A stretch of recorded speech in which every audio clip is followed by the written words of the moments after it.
En el invierno de 1923, Adolf Hitler está en su momento más bajo. Su audaz tentativa de llegar al poder por medio de un golpe de Estado ha terminado en fracaso e irá a la cárcel. Su partido nazi, considerado solo una banda de revolucionarios marginales, está al borde de la ilegalización. Pero Hitler tiene un plan. Convertirá a los nazis en un partido político respetable. Quería convertirse en un parlamentario respetable, sin ser ninguna de esas cosas. Firmeza, amor a la patria, nacionalismo. Eso nos hará avanzar, triunfar. Y lo consigue. Esta es la historia de cómo la reinvención del partido nazi ideada por Hitler y una catástrofe económica le abrieron las puertas para ganarse al pueblo alemán en cuerpo y alma.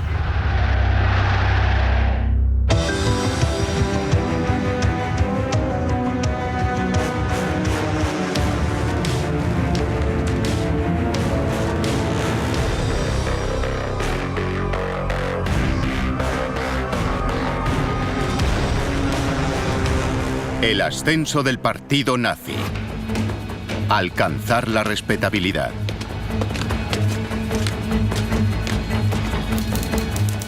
Adolf Hitler comparece ante un tribunal acusado de alta traición. 4 meses antes, Hitler y su partido nacionalsocialista habían intentado derrocar al gobierno alemán de Weimar en Múnich.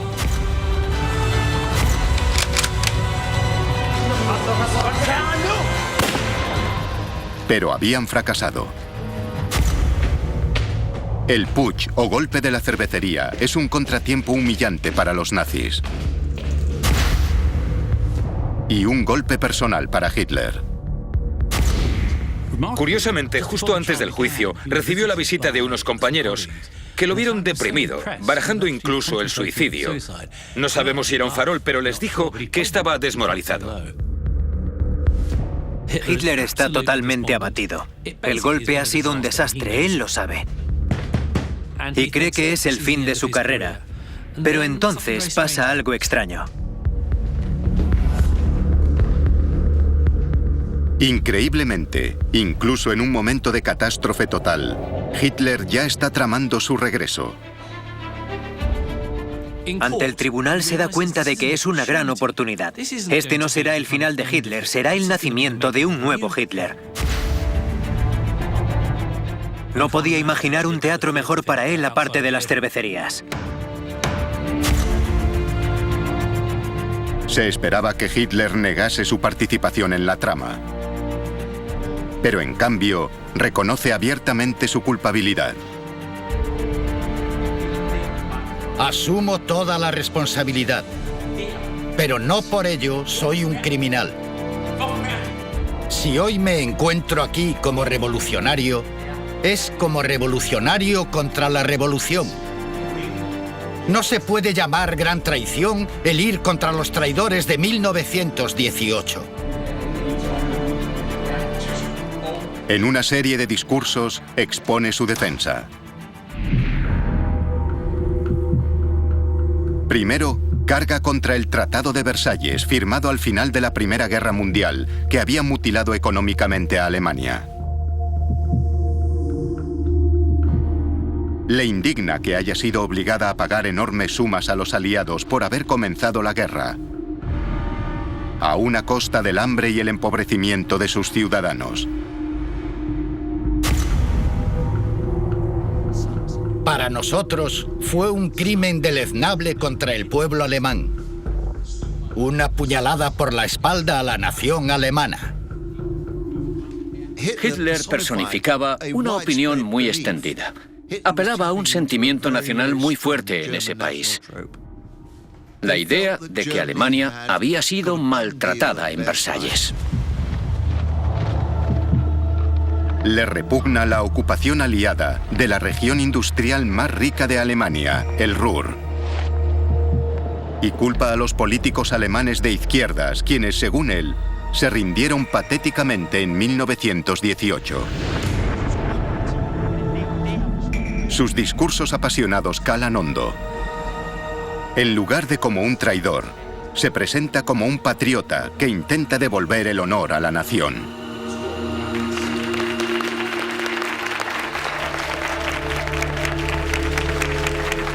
La idea de víctima de Alemania, la idea de que la culpa es de los aliados por las condiciones en Versalles, y el hecho de que el propio gobierno de Weimar sea incapaz de responder a las demandas del exterior y no muestre capacidad para liderar a Alemania como se merece, consigue despertar simpatías hacia él. Pero Hitler también dice algo más. Liderar a Alemania, proclama, es su destino. El hombre que se siente llamado a gobernar a un pueblo no tiene derecho a decir, si me queréis o me llamáis, cooperaré. No, su deber es dar un paso al frente. El hombre que ha nacido para ser un dictador no se ve obligado a hacerlo, lo busca.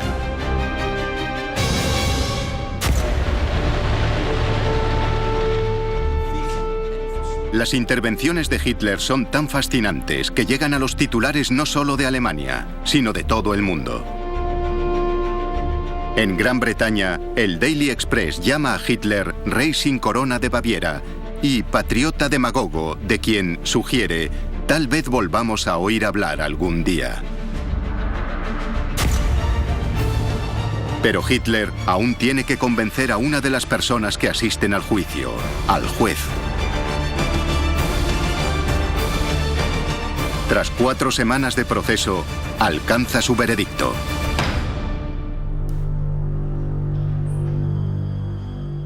Por liderar un intento de golpe de Estado, Hitler es condenado a 5 años de cárcel, una pena muy corta.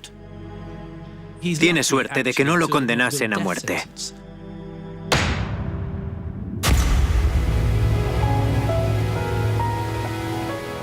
Hitler es recluido a 65 kilómetros al oeste de Múnich, en la pintoresca localidad de Landsberg,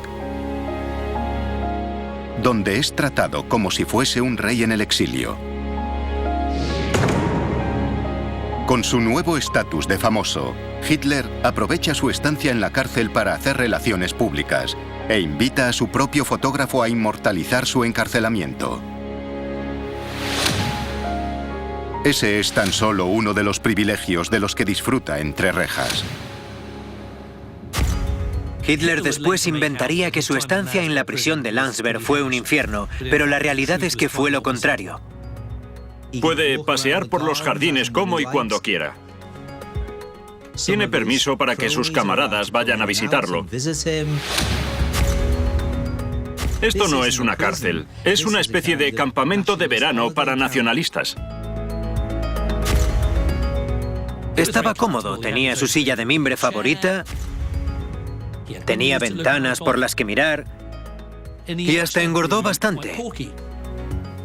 Comía mucha carne y bebía bastante alcohol. Le servían almuerzos de 3 platos e incluso celebraba fiestas en su propia celda. Podía relacionarse con sus amigos y también escuchar música.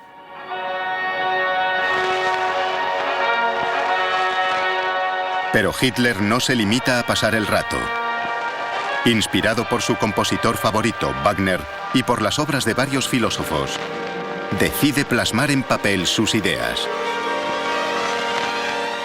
Si pretendes ser un partido nacionalsocialista, tienes que competir con el Partido Comunista. Y ellos ya tienen un libro en el que basan sus ideas, que es El Capital, de Karl Marx. Así que Hitler decidió que el partido nazi necesitaba un texto filosófico en el que esbozar la ideología del partido.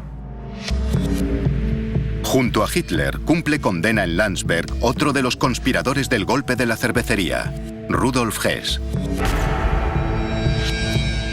Se convierte en su secretario particular y escribe lo que Hitler le dicta cada día, embarcado de lleno en el proyecto de un libro para defender el nazismo. Mi lucha, o Mein Kampf, pretende ser una declaración sincera y personal de Hitler. En ese libro vemos al hombre que habla de sí mismo y de sus ideas por primera vez. Y por eso es tan significativo.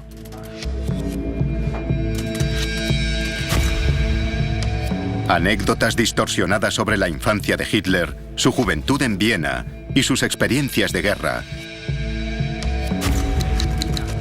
se mezclan con sus teorías políticas y raciales. Pero los conceptos que expone no son suyos. Mein Kampf en realidad se basa en varias ideas que ha oído.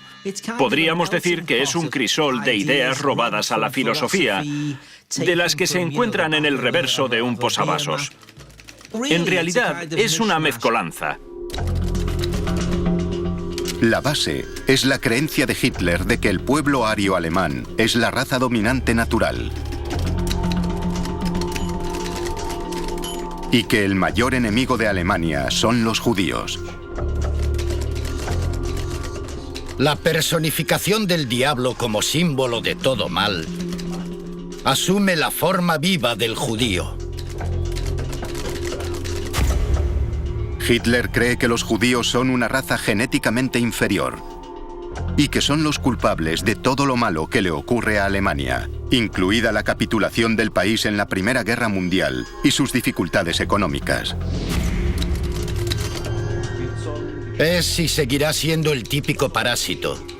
Una esponja que como un bacilo nocivo se propaga en cuanto encuentra un medio favorable para hacerlo. Además, les culpa del comunismo. En el bolchevismo debemos ver el intento de los judíos del siglo XX de dominar el mundo. Ahí encuentran su camino. Se cuelan entre las naciones y las minan desde dentro, con mentiras, calumnias, veneno y corrupción.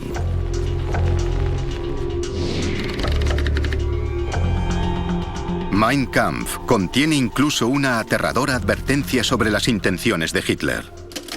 La totalidad del texto está escrito con un lenguaje increíblemente violento.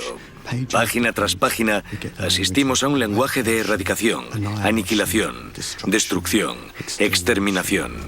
Hitler cree que la única forma de resolver el problema judío es destruir al parásito judío.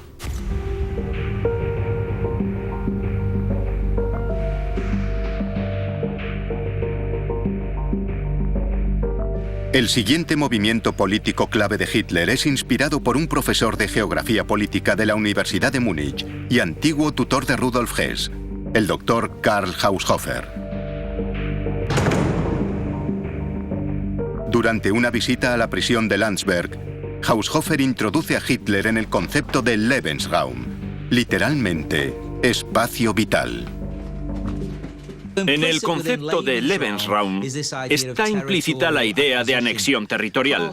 Karl Haushofer cree que Alemania está superpoblada y afirma que la única forma de que Alemania alivie su densidad de población es conseguir espacio vital, Lebensraum.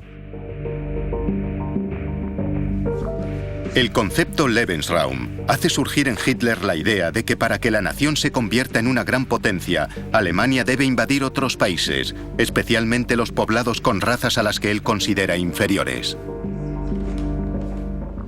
Eso implica, evidentemente, que Alemania tiene que arrebatar territorios a otros países y, por supuesto, ocupar Polonia y la Unión Soviética. Las reflexiones de Hitler sobre el Tratado de Versalles. La destrucción de los judíos. El comunismo. La supremacía alemana. Y la expansión rápida. Ya han cristalizado para el consumo del público. Mein Kampf se convertirá en el texto base para el Tercer Reich y para el sueño de Hitler de crear un nuevo orden. Ahora solo tiene que conseguir que llegue al pueblo alemán.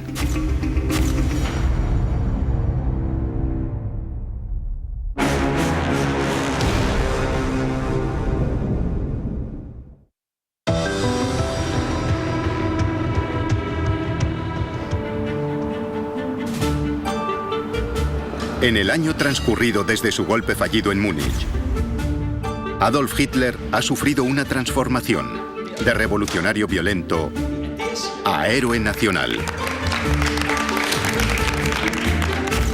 A pesar de haber sido condenado a prisión por intentar derrocar al gobierno alemán de Weimar, gracias a su recién ganada popularidad, ha convertido su estancia en prisión en una ofensiva de relaciones públicas.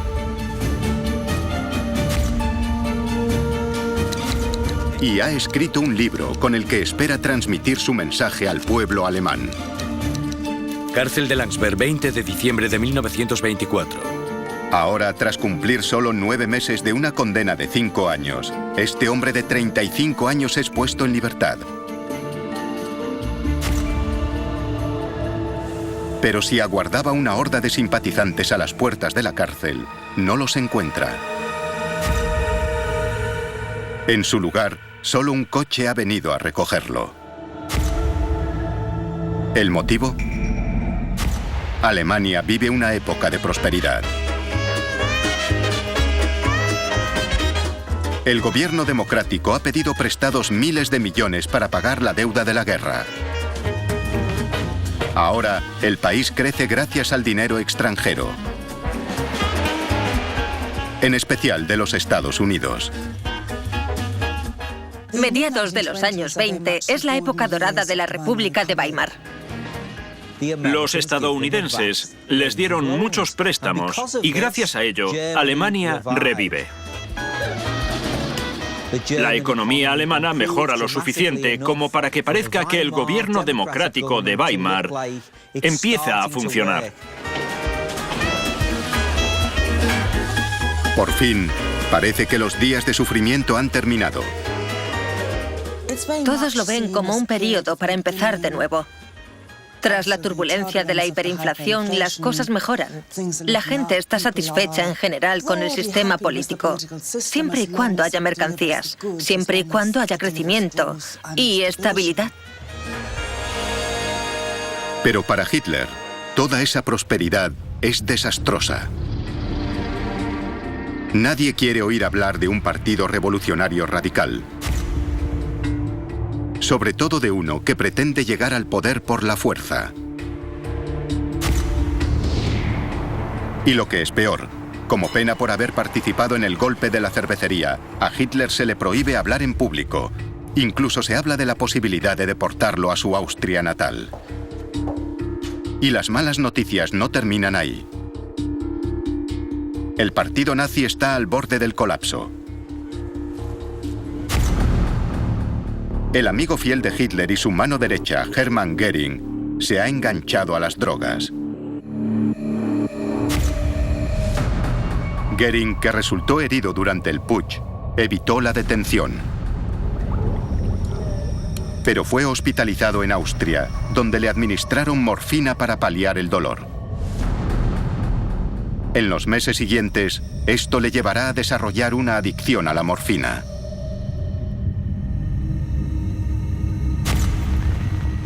Mientras tanto, el periódico del partido ha sido cerrado por orden del Estado.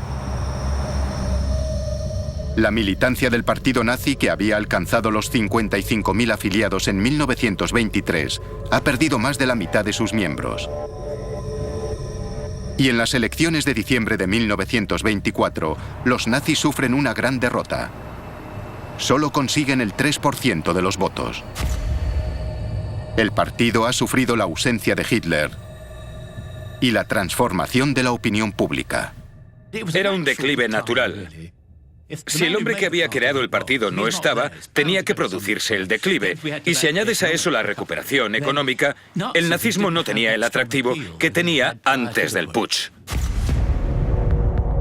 Hay algo más humillante si cabe. Cuando se publica Mein Kampf, el manifiesto autobiográfico de Hitler, es un fracaso editorial. Vende solo 10.000 ejemplares. Ni siquiera todos los nazis compran uno. Para Hitler, este es un momento de crisis. Su partido está al borde de la extinción. Si quiere revertir la situación, algo tendrá que cambiar.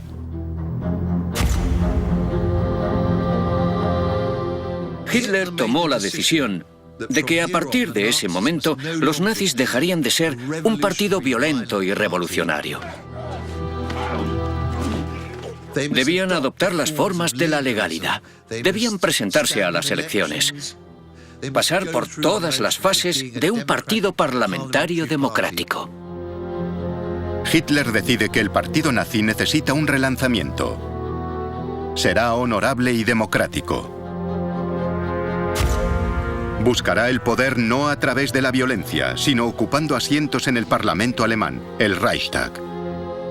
Quería adoptar el manto de la respetabilidad y convertirse, al menos en apariencia, en un parlamentario respetable, sin ser ninguna de esas cosas. A puerta cerrada, Hitler explica a su círculo íntimo. Tendremos que taparnos la nariz y entrar en el Reichstag. Si tardamos más en ganarles por votos que disparándoles, al menos los resultados respaldarán su propia constitución. Tarde o temprano tendremos la mayoría. Y después de eso, nos haremos con Alemania. Hitler comienza a desarrollar la táctica que finalmente llevará a su partido al poder. De cara a la galería, él y los nazis aparentan respetabilidad. Mientras que de puertas adentro siguen fieles a su plan violento y extremista. Y el primero en prestarse al cambio de imagen del partido será el propio Hitler.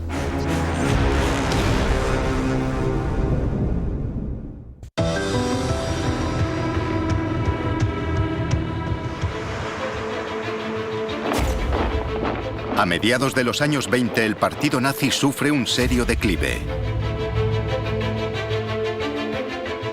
Adolf Hitler sabe que para llevar a su partido al poder, tendrá que intentar una táctica legítima. Los nazis necesitan librarse de su imagen de matones, violencia y revolución. Tienen que ser considerados respetables y democráticos. Tiene que parecer que trabajan dentro del sistema político y que son un partido político real y creíble, y no solo unos lunáticos que intentan hacerse con el poder en las cervecerías de Múnich.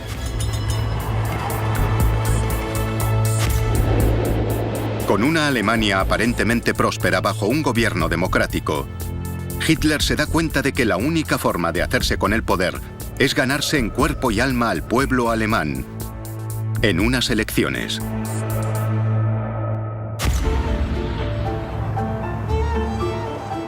Para comenzar su ofensiva amable, el partido nazi necesita un cambio de imagen, que comenzará por el propio Hitler. Acude en busca de ayuda al gurú del Lebensraum, el doctor Karl Haushofer. Fue una gran influencia no solo en cuanto a ideas, sino también en técnicas de imagen, en el concepto de que la imagen lo es todo en política. Haushofer ayuda a crear una serie de imágenes nuevas para Hitler, para que llegue al mayor número posible de alemanes. Tiene para elegir entre la imagen tradicional alemana, con los lederhosen, las medias y los zapatos de montaña, que atrae a cierta parte del electorado. También puede parecer mucho más tecnocrático con un traje elegante y formal. Y si participa en un desfile nazi, irá de uniforme. Pero no es solo su imagen lo que Hitler quiere mejorar. Para mantener la cabeza despejada y proteger la voz tras los largos discursos, Haushofer sustituye las jarras de fuerte cerveza bávara que tomaba Hitler por tazas de infusiones. Pero lo más importante, prepara a Hitler en el arte de hablar en público. Le enseña a gesticular, para enfatizar sus argumentos y aumentar su autoconfianza. Le enseña a cómo dar un discurso, a quién dirigirse y a ajustar el tono, el ademán, el estilo al público para ganárselo.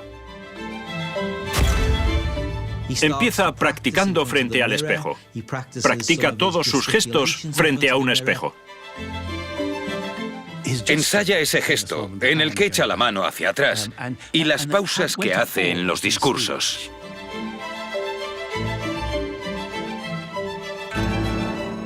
Pide que le hagan una serie de fotografías para decidir qué gesticulaciones funcionan mejor con sus discursos. Está muy centrado en lo de la imagen. Es fácil despreciar eso y decir que es vanidoso y que denota autoobsesión. Y Hitler era así.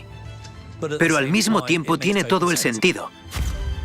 Si la oratoria es uno de tus puntos fuertes, debes hacerlo bien, así que ¿por qué no practicar frente al espejo? Con una imagen nueva y reluciente, Hitler necesita a alguien que se la venda.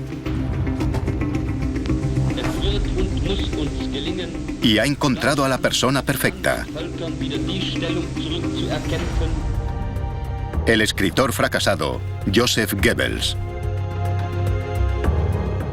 Cuesta imaginar una forma menos perfecta de Superman nórdico que Joseph Goebbels. Si hay alguien que no parece un nazi, ese es Goebbels. Es bajo, delgado, físicamente imperfecto porque parece pie equino y además es bastante feo.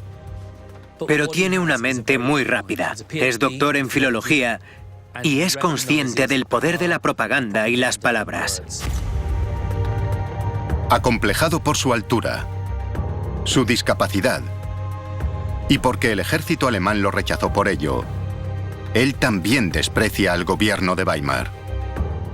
Había nacido en una familia católica muy pobre, pero había roto con la Iglesia. Era un hombre de gran inteligencia y talento, pero que buscaba una dirección. Su don para la adulación es lo primero que llama la atención. En una carta inspirada por los discursos de Hitler durante su juicio por el putsch de la cervecería, Goebbels escribió: Como una estrella en ciernes apareciste ante nuestros ojos. Hiciste milagros para aclarar nuestras ideas. Y en un mundo de escepticismo y desesperación, nos diste fe. Diste voz a la necesidad de toda una generación. Un día Alemania te dará las gracias. Pero no conocería a Hitler hasta 15 meses después, en verano de 1925.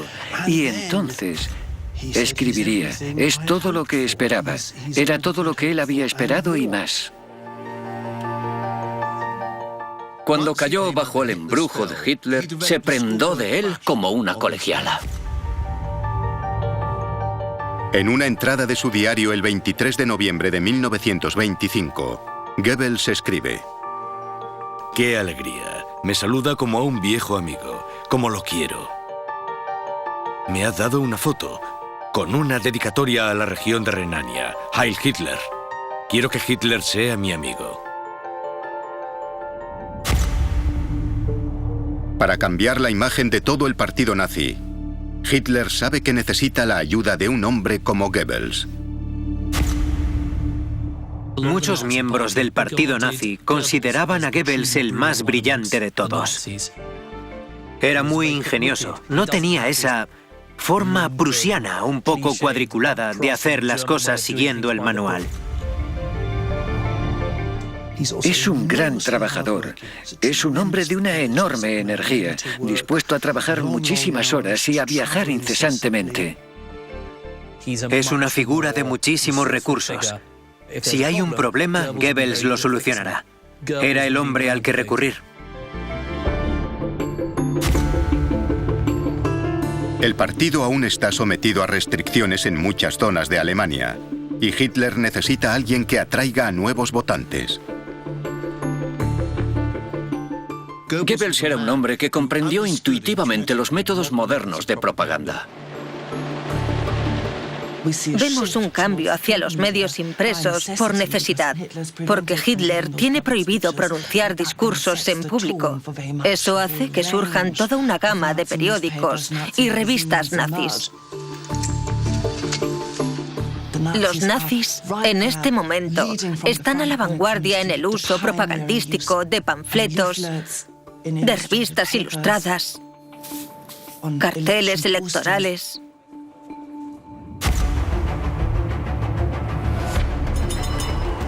Hitler está tan impresionado con Goebbels que en noviembre de 1926 le encarga la importantísima tarea de llevar el mensaje del partido nazi a la capital de la nación, Berlín.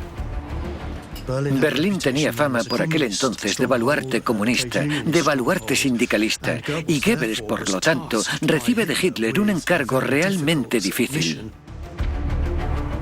Berlín siempre había simpatizado con la izquierda. El lado este de la ciudad estaba controlado por los comunistas. Y la labor de Goebbels consistía en ganar el Berlín rojo para los nazis y arrebatárselo al comunismo. Goebbels contrata camiones para que llenen las calles de la ciudad de panfletos. Cubre las paredes con esvásticas rojas y carteles.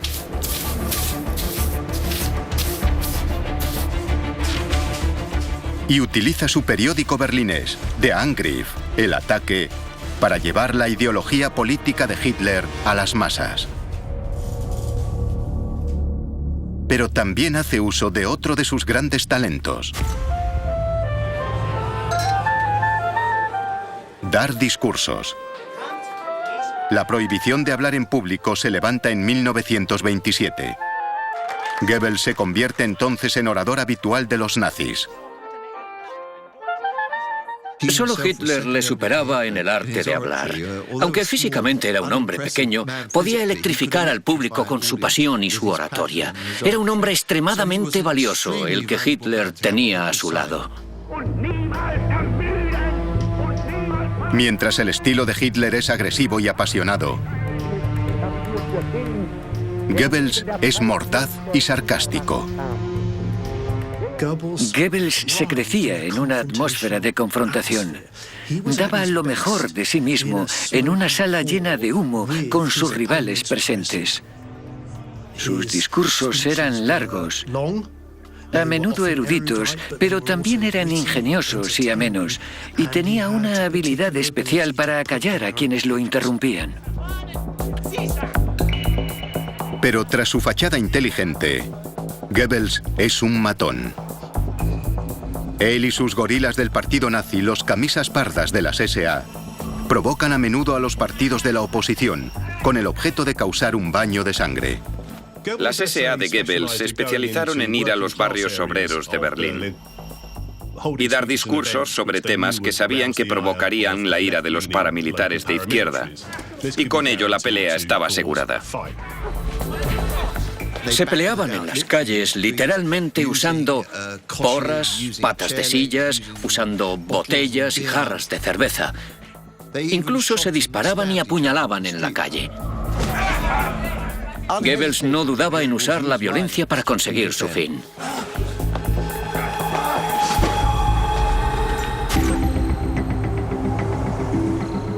Mientras Goebbels está ocupado con la capital de Alemania, en Múnich, Hitler trabaja en los últimos retoques de su imagen. Quiere algo que lo distinga. Como aspirante a dirigir Alemania, pretende crear su propio cuerpo especial de guardaespaldas. El grupo obvio entre el que reclutarlos serían los camisas pardas de las SA, pero están considerados demasiado burdos. Necesita algo más de élite. Más presidencial. Nacen las Schutzstaffel, la nueva fuerza de protección de Hitler, o las SS. Las SS representan el ideal de la virilidad alemana. La afiliación está restringida solo a quienes tengan un árbol genealógico ario que se remonte al siglo XVIII. Serían una especie de guardia imperial de la antigua Roma. Eran los más altos, los mejores, los más en forma y vestían unos uniformes negros inmaculados. Los uniformes característicos con los que los vistió Hitler fueron fabricados por el diseñador y miembro del partido nazi, Hugo Boss. No hay nada más impactante en la propaganda nazi que el uniforme de las SS. Su intención era intimidar, aterrorizar. Llevaban botas negras, pantalones de montar negros y una calavera y unos huesos cruzados en su insignia, la Totenkopf. La Totenkopf pretendía simbolizar fuerza y determinación, lealtad y compromiso hasta la muerte. Con una imagen de partido que evoluciona rápidamente, una potente maquinaria de propaganda detrás y las elecciones de 1928 en el horizonte. Por fin, Hitler puede poner su nueva imagen nazi a prueba.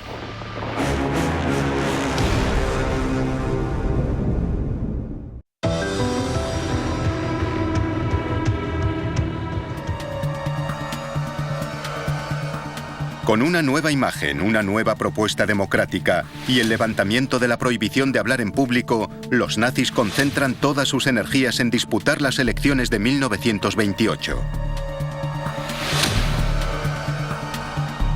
La maquinaria del partido ha sido reformada y las afiliaciones se han multiplicado por 4 desde 1925.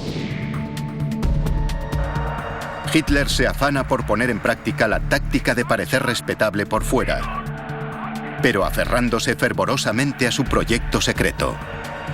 Recorre el país pronunciando discursos dinámicos, dirigidos a los desempleados y a las clases trabajadoras frustradas, pero tranquilizando a los ricos, afirmando que no es un extremista, aunque apenas hace referencia a su verdadero proyecto oculto.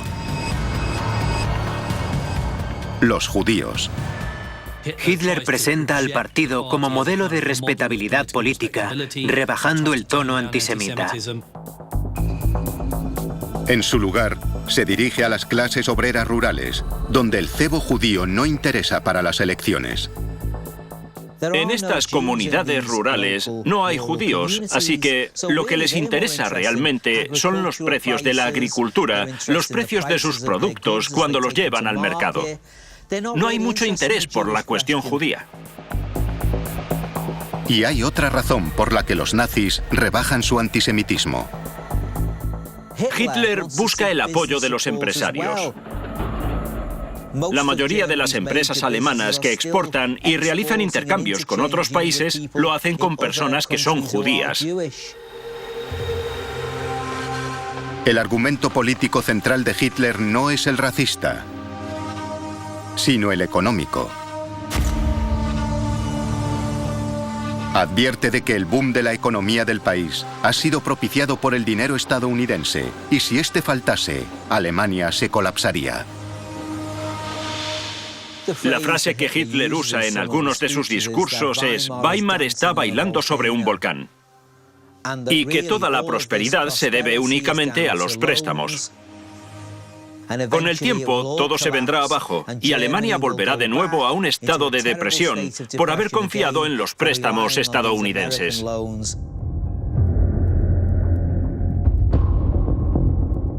Pero cuando se hacen públicos los resultados de las elecciones en mayo de 1928 es un shock. Los nazis consiguen solo el 2,6% de los votos.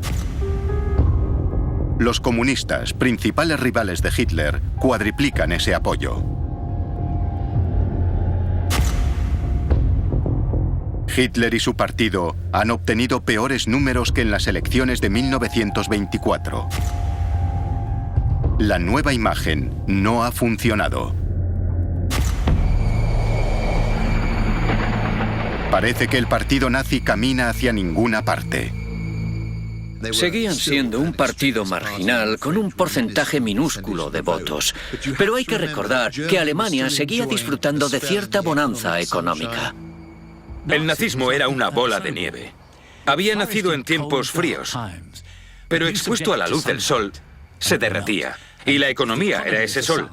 Eso pasó con el nazismo, que solo es fuerte en momentos críticos. Es un partido que depende de condiciones extremas. Hitler y su círculo más próximo dudan de que puedan alcanzar el poder. Parece que el camino legítimo ha fracasado. Pero un suceso que conmociona al mundo lo cambia todo.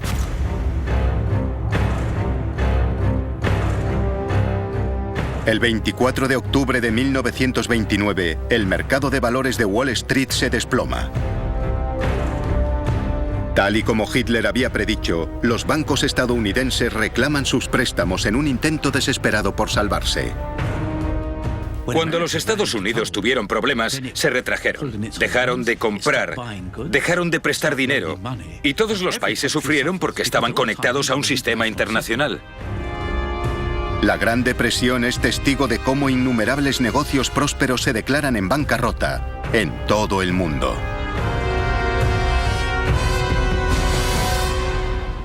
En Alemania, los efectos son devastadores.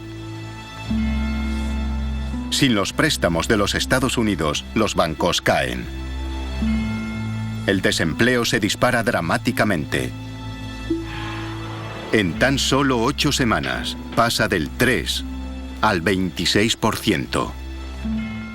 Alemania alcanza los 6 millones de parados. Y si pensamos que un desempleado afecta a otras 3 personas más que viven con él, hablamos de 24 millones de alemanes afectados por el crack de Wall Street. Prácticamente nadie escapa a sus efectos. Las personas que habían ahorrado con mucho esfuerzo tras la hiperinflación de los años 20 sufren un duro golpe. La clase media se vio de nuevo ante la pesadilla que había vivido en 1923, cuando la enorme inflación los empobreció y se llevó todos sus ahorros de la noche a la mañana. La humillación y la miseria se agravan con la pobreza y el hambre, porque los padres no tienen que dar de comer a sus hijos. Vuelve el caos. Y el pueblo alemán cada vez desconfía más de la República de Weimar.